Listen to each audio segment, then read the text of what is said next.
Hello dear student, आज की इस क्लास के अंदर हम पढ़ेंगे इनपुट आउटपुट हैंडलिंग फंक्शन यानी आईओ हैंडलिंग फंक्शन। आज हम इसके बारे में बात करेंगे। ये पुराने ज़माने के सी या सी प्लस प्लस के अंदर यहाँ पर जो गेट केयर है या पुट केयर है, ये पुराने ज़माने के सी प्लस प्लस में इस्तेमाल किए जाते थे। और आजकल यहाँ पर जो मॉडर्न वे में किस तरह ये इस्तेमाल किए जाते हैं, इसका इस्तेमाल नहीं किया जाता है, तो हम उसके बारे में भी बात करेंगे। तो आइए यहाँ पर हम स्टार्ट करते हैं।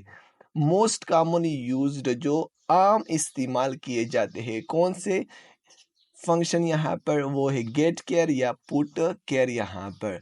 तो आइए यहाँ पर हम देखते हैं वन बाय वन। गेट केयर स्टैंड फॉर गेट कैरेक्टर। गेट केयर यहाँ पर लिखा जाता है कि वो यहाँ पर गेट कर एक कैरेक्टर यानी यहाँ पर ले ले एक कैरेक्टर को। And is used to get a single character. और ये यहाँ पर इस्तेमाल किया जाता है कि यहाँ पर गेट करे ले ले single character from standard input device keyboard के यहाँ पर एक कैरेक्टर गेट करे किस चीज के जरिए, जो स्टैंडर्ड इनपुट डिवाइस यानी यहाँ पर जो कीबोर्ड है। गेट केयर is defined in studio.h header file. यहाँ पर जो गेट केयर है वो कहाँ पर डिफाइन किया गया है, यानी उसको यहाँ पर उसकी पहचान कराई गई है। वो क्या है, जो हेडर फाइल इसके लिए इस्तेमाल किया जाता है वो studio.h हेडर फाइल है। The general syntax for the use of गेट केयर फंक्शन। जो जनरल सिंटैक्स है उसके लिखने का तरीका है, वो किस तरह गेट केयर हम यहाँ पर लिखते हैं। तो यहाँ पर हम लिख लेते हैं एक डेटा टाइप, वो क्या होगा, इंटीजर होगा या कैरेक्टर होगा, जो भी आप यहाँ पर करना चाहे कर सकते हैं। इसके बाद आपने यहाँ पर गेट केयर लिखना होगा और इस तरह आपने ये ब्रैकेटेड बंद करना होगा और इसके बाद आपने यहाँ पर सेमीकोलन यहाँ पर करना होगा। ये आपको समझ आ जाएगा जब मैं आपको प्रैक्टिकल प्रोग्राम के अंदर बताऊंगा।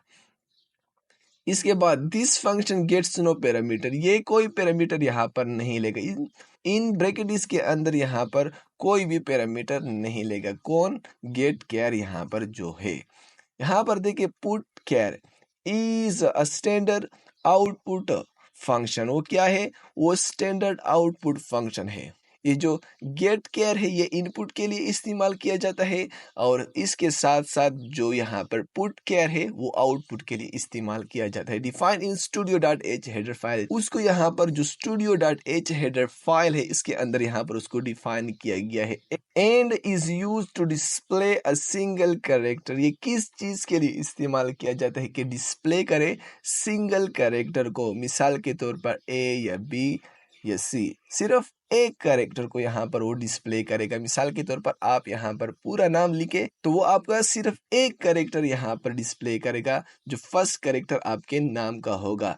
रिसीव्ड एज एन आर्गुमेंट, जो उसको यहाँ पर मिला होता है एज आर्गुमेंट, आर्गुमेंट के तौर पर जब उसको मिला होता है। ये अभी आपको समझ आ जाएगा आर्गुमेंट क्या होता है। ऑन द स्क्रीन, जो स्क्रीन के लिए होता है। इट्स जनरल सिंटैक्स, उसका जो लिखने का तरीका है तो वो किस तरह लिखा जाता है। यहाँ पर पुट केयर आपने यहाँ पर लिखना होगा। इसके बाद CH, ये उसको यहाँ पर एज आर्गुमेंट यहाँ पर उसको रिसीव हुआ है। उन्होंने रिसीव एज आर्गुमेंट की बात यहाँ पर की है। तो पुट केयर यहाँ पर किस चीज़ के लिए इस्तेमाल किया जाता है, आउटपुट के लिए। और उसको यहाँ पर एज आर्गुमेंट ये यहाँ पर जो वेरिएबल है उसको यहाँ पर मिला है। और CH is a character type variable. वो क्या है, एक कैरेक्टर टाइप वेरिएबल है। होल्डिंग अ कैरेक्टर कांस्टेंट, वो क्या कर देता है, होल्ड करता है, यहाँ पर लेता है कैरेक्टर कांस्टेंट। तो यहाँ पर आप प्रोग्राम देखे, प्रोग्राम के अंदर यहाँ पर क्या कह रहा है।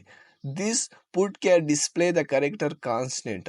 ये यहाँ पर क्या करेगा, डिस्प्ले करेगा कैरेक्टर कांस्टेंट को। Store in CH on the screen, जो स्टोर होता है CH के अंदर और उसको फिर क्या करेगा, स्क्रीन पर शो करेगा।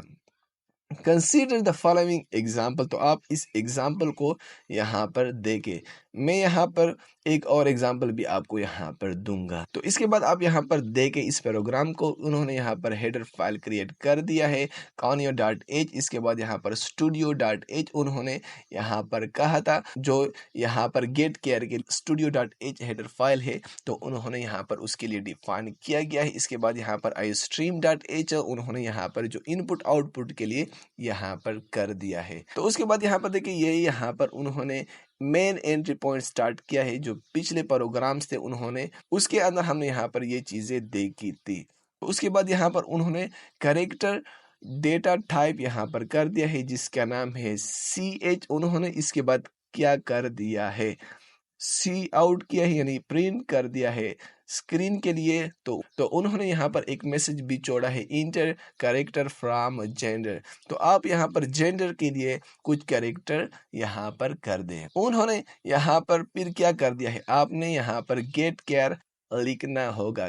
किस लिए आपने लिखना होगा, ताकि आप कुछ कैरेक्टर यहाँ पर इनपुट करें। गेट केयर के जरिए आप कुछ कैरेक्टर यहाँ पर इनपुट करें और उसके बाद यहाँ पर ये जो वेरिएबल हमने यहाँ पर उसके लिए क्रिएट किया है CH, ये इसके अंदर यहाँ पर स्टोर हो जाएगा। और उसके बाद यहाँ पर ये लाइन जब रन हो जाएगा तो उसके बाद इस लाइन का नंबर होगा सी आउट यू हैव इंटर। ये क्या कहेगा कि आपने यहाँ पर इंटर कर दिया है कुछ कैरेक्टर। यहाँ पर क्या करेगा, पुट केयर यहाँ पर इसके अंदर यहाँ पर फिर क्या होगा, स्टोर होगा। ये CH एज अ आर्गुमेंट यहाँ पर उसको मिला है और पुट केयर यहाँ पर फिर क्या करेगा, उसको यहाँ पर प्रिंट करेगा आउटपुट के लिए, क्योंकि यहाँ पर ये जो पुट केयर है ये आउटपुट के लिए यहाँ पर इस्तेमाल किया जाता है।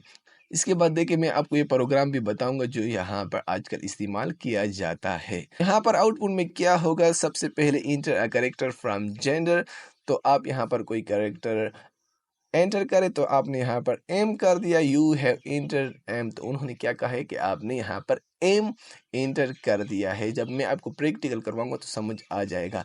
This program read a character from the keyboard. ये क्या करेगा, रीड करेगा कुछ कैरेक्टर को किस चीज के जरिए, कीबोर्ड के जरिए। यूजिंग गेट केयर फंक्शन, जो यहाँ पर यूज करेगा, इस्तेमाल करेगा गेट केयर फंक्शन एंड डिजाइन इट। और उसको यहाँ पर डिजाइन किया है to character type variable, character type variable CH के लिए which is display on the screen. ये यहाँ पर स्क्रीन पर डिस्प्ले होगा by another standard library function putchar के जरिए। जो एक और पुट केयर यहाँ पर जो आउटपुट के लिए यहाँ पर इस्तेमाल किया जाता है, फिर ये यहाँ पर क्या करेगा, ये इसको प्रिंट करेगा। तो यहाँ पर आप देखें उन्होंने यहाँ पर पुट केयर और उसके साथ साथ यहाँ पर जो गेट केयर यहाँ पर इस्तेमाल किया गया है। तो आजकल यहाँ पर कौन सी चीज़ इस्तेमाल किया जाता है, तो यहाँ पर आप देखिए ये मेन एंट्री पॉइंट है जहाँ से प्रोग्राम स्टार्ट हो जाता है। यहाँ पर वही कैरेक्टर CH यहाँ पर उन्होंने लिखा है। इसके बाद वही you have inter a character from gender उसी तरह लिखा है। यहाँ पर आप देखिए उन्होंने गेट केयर की जगह सी इन का इस्तेमाल किया गया, क्योंकि आजकल जो C++ है ये यहाँ पर सी इन यहाँ पर लिखा जाता है और CH को उन्होंने यहाँ पर लिखा है ताकि यहाँ पर वो कैरेक्टर यहाँ पर इसके अंदर इन पुट करे, यानी इसके अंदर स्टोर करे। इसके बाद यहाँ पर क्या होगा, इसके बाद सी आउट होगा और यहाँ पर कहेगा यू हैव इंटर। आपने यहाँ पर इंटर कर दिया। ये CH उन्होंने इसलिए यहाँ पर लिखा है ताकि ये कैरेक्टर इसके अंदर जब स्टोर होती है तो फिर ये यहाँ पर क्या करेगा, पुट केयर की तरह यहाँ पर काम करेगा, ये यहाँ पर प्रिंट करेगा। तो मैं यहाँ पर रन कर देता हूँ और अब यहाँ पर कह रहा है inter a character from gender. तो ये वाला लाइन यहाँ पर प्रिंट हो चुका है। इसके बाद यहाँ पर सी इन की बारी है।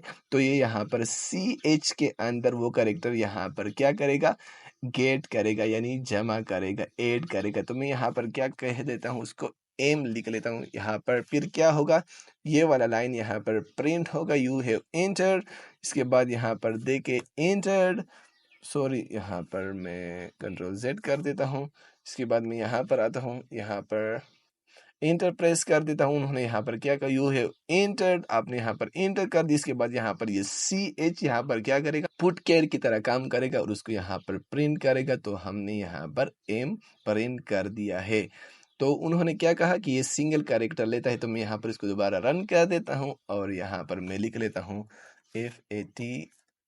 FATHER father laptop. तो यहाँ पर ये सिर्फ F यहाँ पर करेगा प्रिंट। तो उन्होंने यहाँ पर F प्रिंट कर दिया है। तो मैं उम्मीद करता हूँ कि ये वीडियो आपको समझ आई होगी।